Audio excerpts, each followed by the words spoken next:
What's going on, wonderful people? Thank you for stopping by. You got Sturkules here with some NPDL content. We are on week 8. This is my week 8 battle that I'm doing before my week, 7 battle. I'm a little out of order because I've gotten behind. So luckily, Cole, our wonderful commissioner, is a gracious guy and is always willing to let us make up matches as long as it's okay with both sides. So I'm playing my week 8 match on time. So first time in a few weeks I've been on time. So I'm playing Cooper, or aka Sorbzz, the coach of the Federal Bureau of Inteleonss, the FBI. Look at that clean logo. That is a really cool logo. I thought it was really cool when he thought this idea up. Cooper is a kind of legendary coach around the NPDL. Now you look at these little stats we got here on his team page, and it doesn't tell the whole story because we just have the stats from the time where our league started being on the Draft League NL website ran by the legend Automatic. But he actually is a 2-time champion in our league. He won the first 2 championships that we ever did as a league.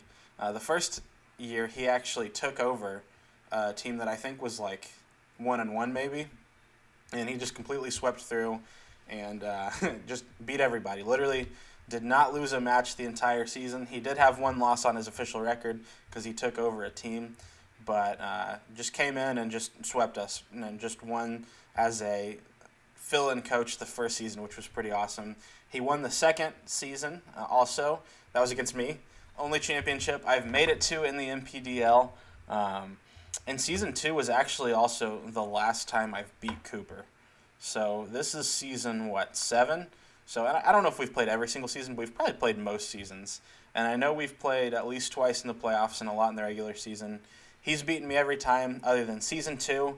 I beat him once, and then he repaid me by humiliating me in the championship that year. And he didn't, obviously, that makes him sound like a bad guy. He's not. He's a great guy.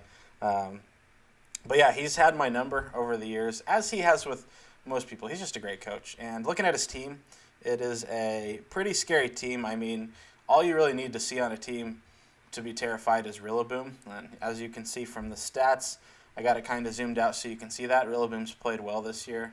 But as a whole, his team's just really good. Magnezone is something that just hits like an absolute tank that you can't take for granted. Really good choice user, choice Scarf or specs. Magnet Pulse, cool for other steel types, but I was expecting it was probably analytic, just because he has 2 analytic users, which is really cool. No, 3 analytic users, though. Yeah, that's really cool. So basically, on a switch, or if it's slower, they'll just dish out a huge amount of damage. Noivern, which can be used in a lot of ways, can be used as a support mon with heavy-duty boots, but also another good choice user. Can be scary, gets pretty good coverage to go with Dragon and Flying. Getting fire moves, it can hit just pretty much everything. Gets Taunt, gets Defog. So Starmie is probably the mon I was most afraid of after Rillaboom, just because Starmie is really good. And actually, looking at my team, I didn't feel like I had a whole lot of good answers, especially for a Scarfed Starmie, because I'll give you one spoiler to my team. I was going to be Scarfed Terrakion because I thought it looked really good against his team, and Scarf Starmie was a really good answer to that. Gigalith, he's used multiple times, and he uses really well just because it's just such a good defensive mon. And then with Sandstream, it basically gets a free Assault Vest for 5 turns because rock types get a special defense boost in Sand. And then he's got a few good Eviolite users. I think he just got Toga Tick. But Porygon 2 is really scary with Eviolite. With Tri-Attack, with Toxic, with Thunderwave, it's just really good at getting a team status. It's got Recover, plus Great Bulk, plus Eviolite. Just makes it a really hard thing to bring down if you can't Toxicate yourself and get that item knocked off. Zoroark, he's brought to a lot of matches, and it's scary because if you play it right, you can disguise it well and really throw someone off. He's brought Gliscod to a lot of matches. Really good mon. Water and Bug is pretty cool. You don't see that just a ton. and it's got multiple forms of physical priority, which is actually really good against my team. And then Sandslash, I was just more worried that that's another rapid spinner on top of Starmie, so he had pretty good hazard removal. So I kept that in mind while building, and looking at his team really was one of those things where I could have seen. It's hard to build for a team when you feel like you can't narrow it down to 6 or 7, and I had trouble narrowing this down. I didn't think Togetic would come, but other than that, I felt like a lot could come. Like, I didn't think Sandslash would come, but my team it likes to hazard stack, so I figured Sandslash, there was a chance it came. But you could, I guess, kind of narrow it down to these top, 2, 4, 6, 8 here that he's brought. Was really scared to see Porygon 2, Starmie, Magnezone, Rillaboom, Noivern really jumped off the page. And then that last slot, I thought Golisopod, Gigalith, Zoroark, Porygon, all of them made a whole lot of sense. So that it was pretty tough. So looking at the team builder, I knew I needed just something that really could try to wall a physical Rillaboom. Even with Swords Dance, I felt like Boots, the Tangela, did a great job of that. Boots had Leech Seed. Make sure we're still recording. A lot of times when I switch screens here, my video likes to freeze. So hopefully we're still going. Hopefully we're still going well. But we got Leech Seed. That basically just always love to pair that with Regenerator. Makes it great for getting health, and since we got a lot of HP put in, it is good about getting health to others. That didn't make sense. Leech Seed goes off the opposing HP. I'm sorry. Anyway, it's late. I'm tired, but but that's okay. And I had Sludge Bomb on there just so that I could hit his Rillaboom in return. And decent natural special attack means Sludge Bomb is doing a decent amount, and we can at least tell it's going to be breaking sub. And I liked Knockoff for his team because he does have Porygon 2. I like the thought of getting rid of that Eviolite. If something like Noivern that I thought of maybe had heavy-duty boots would switch in, I like knocking that off. I like the chance to knock off Starmie. Just a lot of things that was really helpful with, so I chose that over a move, say like Giga Drain or Leaf Storm. And then Sleep Powder, just because he has a few mons that I thought could pretty safely switch in on Tangela. And so I thought Sleep Powder was just really good for that purpose. Went minus speed just because I didn't want to take away from Knockoff's damage, even though I knew it wouldn't do much. Went all HP and all defense. Wasn't worried about anything else. Wasn't worried about calcs. Just wanted to take hits as well as possible from Rillaboom. Next we had Dodger Rabbit, the Cinderace. Try not to take too long with the team builder this time, but I originally had Choice Band with U-Turn over Bulk Up. And at points in the game, I think I probably hated myself a little bit for not having U-Turn. Felt like it could have helped, but at the same time, I think this ended up being the right play. And then once we get to the match, I can kind of tell you why. I'm recording all of this after. Just didn't have a good time this week to record the team builder ahead of time. But Pyro Ball, just an obvious, really strong move to hit his team well. High Jump Kick, mostly just for Gigalith, just so that Gigalith is not walling. And that does help with a potential Porygon 2 also. And then Sucker Punch was mainly for Starmie, but also something like Rillaboom later in the game. If I had maybe a Bulk Up and I had some damage on Rillaboom, that was just something I knew I'd have priority over Grassy Glide, which could be nice, but mainly because I was feeling Choice Scarf Starmie, so I outspeed Starmie as a Cinderace, but if he's got a Scarf up, he'll then outspeed, so having Sucker Punch is really nice. Usually did somewhere between, I think, probably 2/3 and 3/4 of health would have been the calc without a Bulk Up. Probably less than 3/4, but 2/3 in that area, a little more. Blaster Oogway, the Blastoise, coming offensive this week. So last week I brought it as a defensive mon. Most of the time it will be a good defensive support type mon. But this week I liked its matchup. Surf, Ice Beam, Dark Pulse, and Shell Smash hits pretty much anything. I've actually used this exact Blastoise set before down to the EVs. And basically what the 248 and the 248 in HP and then the 24 in defense does is with Rindoberry is even if we're at -1 after a Shell Smash, we live a Life Orb, Adamant, Grassy Glide from Rillaboom. So I ran this same set in a battle in another league for a very important match in that league, and this ended up being clutch and saving me from dying to Rillaboom and being able to kill it after a Shell Smash. So this did a lot of work to a lot of his team. There were certain things like Golisopod I knew would need worn down, something like Porygon would need worn down, but most of the rest of his team, this hit super effectively. So thought it could be nice. I didn't necessarily look at this as a set that I needed as the win con. Like, there was a possibility that if I pulled it at the right time, it could win for me. But I actually was really feeling like Cinderace or Scarfed Terrakion was what was going to win, and this could kind of help break things along the way. Was what I was hoping for, and if it just happened to get a sweep, then great. So then we had Hugs Bunny, the Wigglytuff, making its second appearance this season. Dazzling Gleam, Fire Blast, Wish, and Protect. Not only is Protect cool for getting a read on things, if I toss up a Wish, helps me able to be sure to get the health back, but also could stall out a turn of grassy terrain, which I liked. And I had Babiri Berry on it, so that is the Steel Weakening Berry. So basically, I wanted to always be able to live a hit from Magnezone. I didn't want to do this right away, as I had, early game, Fire Blast is doing like probably I think 2/3 damage if I remember right, but I didn't want to just throw Wigglytuff away and do that. But if I had some chip, if it had pivoted around a few times, if I'd done some damage later in the game, I liked the thought of being able to live a Flash Cannon from Magnezone, and if the Fire Blast would hit, being able to hit it with that was what I thought would be cool. And then the Frisk, obviously, is nice for if I play it right, revealing items here and there.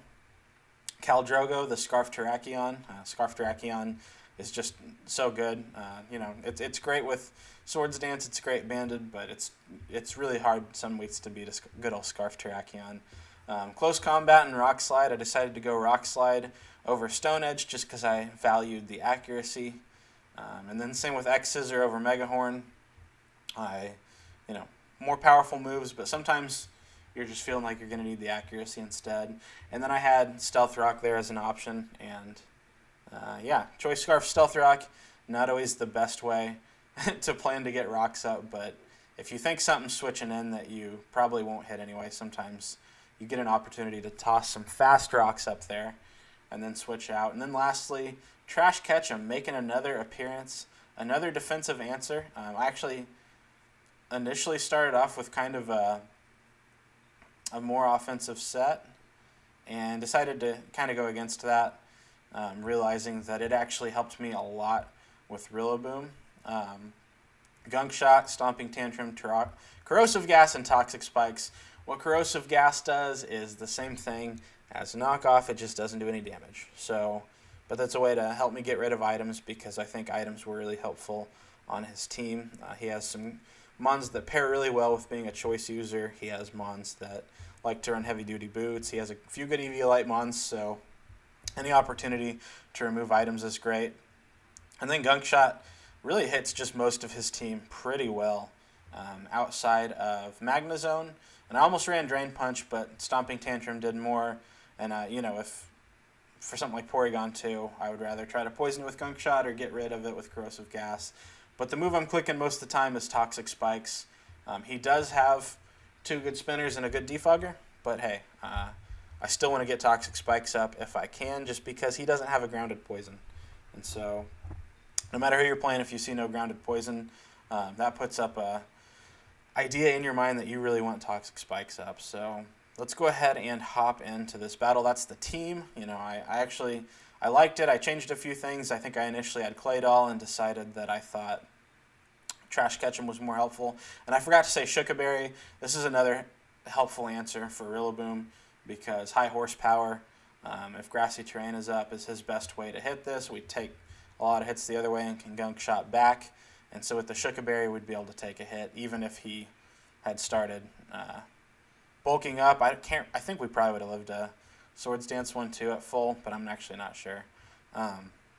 Let's go ahead and hop into the battle. Let's make sure our video is still running. Looks like it is. We're going to find out. So let's hope this isn't too loud. We're going to hop into the battle. I know I click pause a lot on these. I'm sorry if that's annoying. But he starts off with Gigalith, and I start off with Dodger Rabbit. So he gets stand up from the get-go. I really actually was, obviously I was sad I didn't have taunt. I wanted to high jump kick here because I thought he'd go for rocks. But Cinderace was too important. Couldn't risk the damage. So he gets some safe rocks up. I get into boots. And actually here, I considered Leech Seed, but I'm like, you know what? Noivern's a really good switch in. Was really happy to get this to sleep early. Thank you, Sleep Powder, for hitting. So I believe I'm going to go ahead and switch out of here now because I know not a great matchup for me. Who do I go into? I went into Garbodor. I think I go Garbodor thinking maybe I just wanted to get Toxic Spikes up. I don't think this wasn't my play for Noivern. I'm trying to remember why I did this. Anyway, I went into Garbodor early. Can take a hit from Tesla. Can take out one of anything, so even if he specs. So he switches out to Starmie, and I go ahead and get Toxic Spikes up. So getting these up this early is good for a few things. It can get some things poisoned, start wearing them down. I was between Spikes and Toxic Spikes, but the Toxic ended up being pretty clutch. And this also helps me figure out, is his Starmie natural cure? Because next time if it comes in, if it's poisoned, I know it's analytic and not natural cure. They usually are analytic, but just in case, helps me get a read. So yeah, and I actually just let him kill me because I don't have a great switch into Starmie. This is what I realized early on is like I wish I had a better Starmie answer. But since I think he's choiced, I can go in here to Tangela. Now normally bringing in a Tangela on a Starmie isn't the greatest idea because something like a Psychic or an Ice Beam or even like a Hydro Pump could end up doing a lot even with Eviolite. But since he's got Psy Shock, even though it's a special move, it's hitting on my physical defenses. So Tangle is a physical beast, so I can come in, toss off, I believe, a Leech Seed on whatever wants to come in, because I don't think... Oh, I click Knock Off first. Okay. So, good play. You see he has Choice Specs, and I get rid of those. Now I'm Tarak. And I want a Rock Slide here, I really do, but I don't think he'll let... I really don't think he'll let Noivern go down here. He's probably trying to feel out if I'm choiced or not. So I was like, you know what? Close combat does a lot of damage on anything. I really considered getting up some early game rocks here. But I thought, let's just get some damage. So I close combat and do nothing because Gliscopod has a really good physical defense. Rock Slide could have been nice there, but gotta live with it. So I actually go back into Tangela here, even though I know a bug move is gonna hurt. I know I can live a few. So my plan here is now to get up Leech Seed. I knew that was coming soon. I get up my Leech Seeds. Gonna start getting health back. He does a lot again with Leech Life. I say a lot. It's only 36%, but on an Eviolite Mon with great defense, it feels like a lot. So now I'm at 32, so I'm gonna get back up to about 2/3 health with Tangela by switching, even though rocks are kind of ruining that. And at this point, I think, hey, let's Shell Smash early. We're going to be at a lot of health. It might give us a little bit of a read on what Rillaboom is early, and I think I've got a decent chance to live now with rocks. The calc is a little different. He might actually have a decent chance to kill, but I kind of just want to see, is he going to go Rillaboom? He frisks, finds my Rindo Berry, so I think that keeps him from coming in. So we find out I'm Shell Smash. He may not have even known that, honestly. He may have just thought I was a bulky Rindo Berry set. So now I get to take out his Magnezone with a big Surf, which is really nice. And I run in... Okay, so he's actually... I forget he has his priority here. So I get to hit his Gliscopod into emergency exit range, get good chip on that. Now it's going to be able to go down. And now here is where he goes into Starmie. So I showed you earlier I had this specific build to let Blastoise... from full Always Live, a Life Orb, Adamant, Grassy Glide from Rillaboom, but something I sacrificed with that is I sacrificed a lot of speed. Now Blastoise could naturally, after a Shell Smash, outspeed everything on his team, but if something like this or Noivern were Scarfed, he'd be able to outspeed. If I were a plus speed nature and didn't worry about HP, I would still be able to outspeed his Starmie here, but I wanted that bulk to help live a Grassy Glide, so At this point, actually, I just have to let Blastoise go down. But I'm kind of okay with that because it did get a kill and weaken something else. Now he's in on Psyshock again. So I think I can just, yeah, go Tangela again. And I believe from here I'm just tossing off seeds because I don't expect Rillaboom to come in. And if it does, I can 1v1 it and start Sludge Bombing. So get some health back. Now I'm going to be at almost full because of the Leech Seeds and Regenerator, so that's nice. So I can go Wigglytuff. Rough for him. I think that's 3 turns of sleep. No, okay, 2 turns of sleep. But I think he ends up getting to a third here. So he does some switching around. And I actually protected. No, I Dazzling Gleamed. Sorry, I'm getting my turns out of whack. I think I protect here, seeing what his Gigalith wants to do. So he kind of gets a free Frisk in here, finds my Berry. That item doesn't matter anymore now. I'm wishing I'd gone leftovers like I was considering. But it's all good.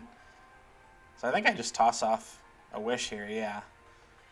Now if I decide to switch, can heal back some damage. And I consider protecting here just to get it back. But for a second I thought he might kind of keep cycling to see if he could get Noivern awake or something. So I try to attack. He gets 4 hits on Rock Blast, which he has a good chance to do that. So no harm there. And we're talking there. He's like, wow, that did a ton. And I was like, well, I kind of expected to die when I didn't protect. So that's just how it went. Here I really wanted to bulk up with Dodger Rabbit because if he'd switched and I'd bulked up, I think Dodger Rabbit may have been able to just win from there with all its moves because it did have Sucker Punch for Starmie. This was low. +1 Pyro Ball would kill, and +1 Sucker Punch would do a lot. And then +1 Pyro Ball should kill here. Unless he was Okaberry, then I don't know if I didn't calc that, but I considered that.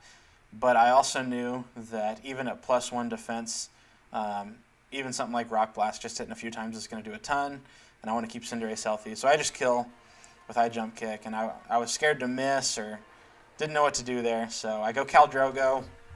He stays asleep, unfortunately. This is where he gets the 3 turns of sleep, which is just how the RNG goes sometimes. So here I play it safe and Rock Slide. He's got the Rock Berry, which is cool. What is it? Charty Berry, that's what it's called. He had some cool berry tech. We both ran a lot of berries. I'm interested to see if Rillaboom was Okaberry, because if so, we both ran 3 berries. So Caldrogo picking up 2 kills here.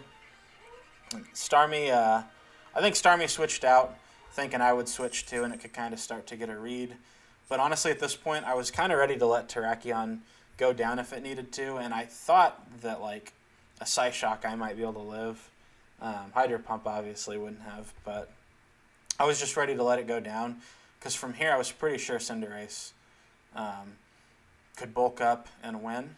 So at this point I wasn't too worried about having to let Caldrogo go down. So he's kind of playing switch games, which if I would have switched would have been put him in a good spot. So he Psyshocks, and I do am able to live there, get some good damage back, and actually now the poison just kills. So Garbodor getting 3 Toxic Spike kills in 2 weeks. So now he's got his Rillaboom, and this is where it's unfortunate. He had the wrong ability. He accidentally went over Grassy Surge. For a second, I was actually scrolled up looking at past moves, doing some calcs. So I didn't see him say here, if I had Surge, I think I could have won. And so for a second, when Grassy Surge didn't pop up, I was like, oh crap, is this Zoroark? Ben, you idiot. Zoroark, yeah, couldn't do that because Rillaboom wouldn't have been anywhere else. It was just he got the wrong ability. He thinks, he said if I had Surge I could have won. It's very possible. Playing out the end game is always kind of tough. I think Tangela did a good job kind of wearing it down, and then I did have Sucker Punch for it. I think Sucker Punch takes priority over Grassy Glide since I'd be faster. I'm actually not sure about that. So that would be a big changer, is if does Sucker Punch have priority over Grassy Glide. I think if Cinderace was faster, which it is, it would. But I'm able to whittle him down with Sludge Bomb and get the 3. I think it just takes 2 Sludge Bombs. I think he Acrobatics here, which he was probably either Okaberry or Grassy Seed. Be interesting to find out which. So good game, Cooper. The wrong ability is rough. Having the wrong build is so frustrating, especially if you play and think you're putting yourself in a situation where you can win, and then you look at something that's just messed up with your build. That's really tough. You can see him saying there, I'm so mad at myself, and I definitely get that. But you played a great game, Coop. You're having a great season, and I'm sure you will absolutely bounce back from this, and I'm sure this will probably be the last time I beat you for a couple more seasons. So I get to have this, and then you'll have more championships in your future. So, but I am really excited about this win. I doubt it's updated yet on the rankings, which I completely understand because we just played it tonight. But what this puts me at is I was at 3-3 plus 6. This would now put me at 4-3 plus 9, so I'd be right here. Cooper 5-3 plus 6, so we're all kind of right here in the middle. So, but that puts me at like the number 6-ish spot right now with people playing their matches this week and me playing my other match that I have to make up. Things will get shaken up even more. But just here's the playoff picture right here. So we got some teams right here that are still within striking distance. We got a big clump of us right here who are starting to get some pretty similar records, which can kind of be scary. But anyway, hope you guys enjoyed the battle. There was there was a lot of predictions that had to be made. Over-predicting can be a really tough thing. I think a few times he and I both over-predicted, and sometimes that's what you have to do to make a really good play, and sometimes you're just trying so hard to read into what your opponent is doing, you make an over-prediction, and it hurts yourself a little, but that's just kind of something to be thinking about, what predictions are worth making win. So, really good game, Coop, always fun. GG's. I'm going to go ahead and get on out of here. So, thank you for watching. Like, comment, and subscribe if you so desire to. Have yourself a great night. Peace.